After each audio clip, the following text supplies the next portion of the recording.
con consumo de ATP, mediante una galactosinasa. Una galactosinasa. Y nos va a dar la galactosa 1-fosfato.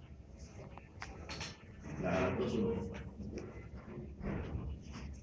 Esta vía es importante conocerla para ver en qué consiste la galactosemia, que es una enfermedad que aunque no es muy frecuente, pero tiene cierta frecuencia en determinados grupos étnicos y que hay necesidad de conocerla, sobre todo los que se dedicarán a pediatría. Esta galactosa 1-fosfato va a interactuar con la UDP glucosa,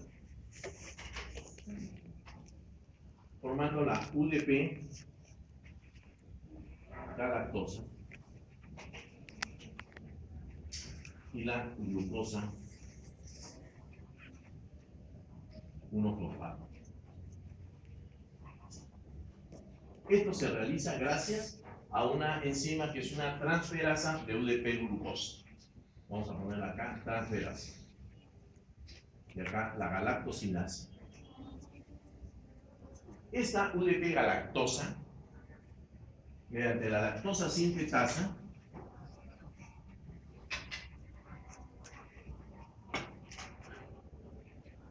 nos va a dar lactosa. Y esta UDP galactosa, mediante una epimerasa, nos va a dar UDP glucosa.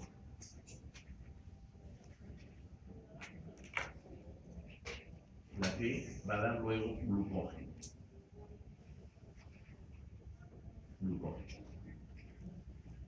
Como ustedes verán, hay tres instancias de acción enzimática importante. Una es la acción de la galactosinasa, otra es esta transferasa de UDP glucosa y finalmente la epimerasa. La galactosemia no es otra cosa que el aumento de galactosa en sangre. Esa es la galactosemia. Y esta galactosemia puede deberse a un aumento o a una disminución, una ausencia de la actividad de la galactosinasa, en cuyo caso estamos hablando de la galactosuria simple. Y desde el punto de vista clínico, esta galactosuria no tiene mayor significación. Estamos hablando allí de la galactosuria por deficiencia de galactosinasa. Pero cuando hay deficiencia de esta transferasa, allí sí va a haber un aumento en la concentración, de la galactosa 1-fosfato. Este aumento en la concentración, en la actividad, en la concentración de la galactosa 1-fosfato, es a la que se atañe toda la sintomatología y todo el cortejo clínico de la galactosemia clásica. Entonces distingamos entre lo que es la galactosuria por deficiencia de galactosinasa y lo que es la galactosemia clásica, lo que da todo un cortejo sintomático que vamos a revisarlo muy rápidamente ahora, por aumento de galactosa 1-fosfato. Y esto se debe a una deficiencia de esta transferasa de UDP glucosa. ¿Está claro? Uno de los síntomas o de los signos que caracteriza a la galactosemia es la catarata. El aumento en la concentración de galactosa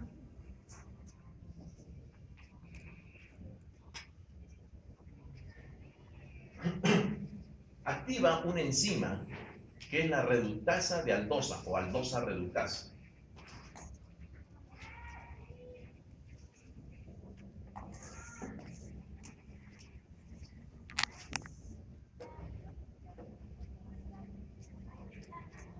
el incremento de galactosa va a activar esta enzima. Y esta enzima va a formar el galactotiol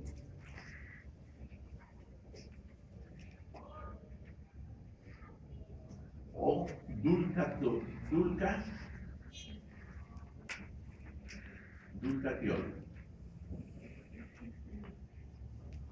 Este galactotiol o dulcatiol es el que impregna el cristalino y lo opaca, conformando las cataratas. Los pacientes portadores de galactosemia clásica tienen cataratas, es una de sus características. Y esto es por este efecto. La galactosa va a producir el aumento en la concentración de galactosa, activa la aldosa reductasa que la convierte esta galactosa en galactotiol o dulcatiol que impregna el cristalino.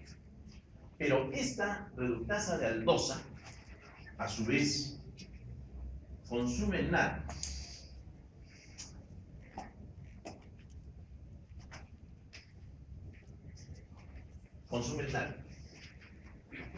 Y este consumo del NAD genera una disminución de los grupos tiol reducidos y disminución del glutatio.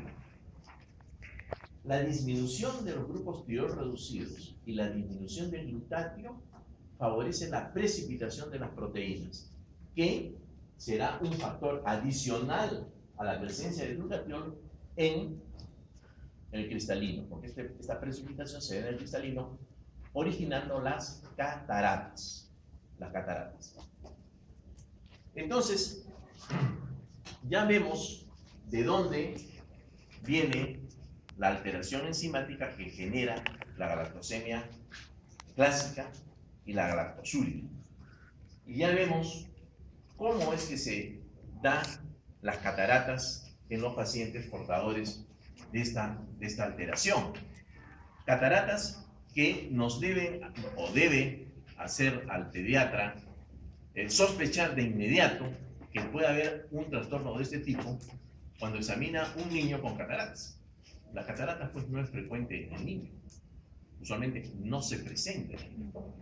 La catarata viene como un trastorno ya de la senectud, un trastorno del diabético, eso se ve ya pasando los 50 años de edad, pero que un niño tenga cataratas definitivamente nos debe hacer afinar nuestro diagnóstico e investigar qué alteración metabólica puede tener este niño, y una de las alteraciones metabólicas puede ser la galactosemia.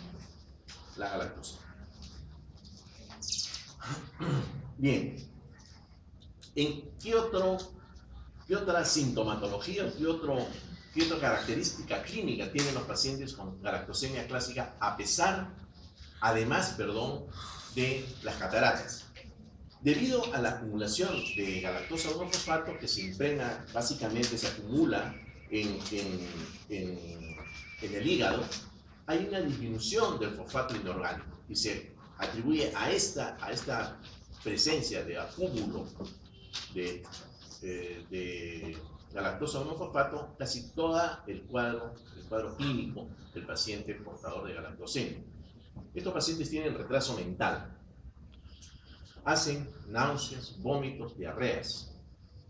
Estos pacientes hacen insuficiencia renal, hiperaminoaciduria, insuficiencia renal, hacen hepatomegalia y cirrosis hepática. Y indudablemente tienen una muerte temprana, ¿no? Un niño con gran retraso mental. ¿Cómo hacemos el diagnóstico? El diagnóstico lo debemos sospechar en todo niño con catarata. Pero si queremos hacer el diagnóstico preciso, tenemos que determinar la actividad de la transferasa de UDP en los glóbulos rojos. Determinación de la actividad de la transferasa de UDP glucosa en los glóbulos rojos es lo que nos va a confirmar el diagnóstico. El tratamiento, básicamente, pues una vez que ya está la enfermedad ya desarrollada, ya no hay poco o nada que hacer. Pero indudablemente los pacientes con galactosemia tenemos que privarlos de leche con lactosa. No se le puede dar lactosa, puesto que vamos a agravar la situación clínica del paciente. Otra de las entidades que debemos revisar es la fructosemia. Y de la misma manera, para conocer bien la fructosemia tenemos que revisar su vía metabólica.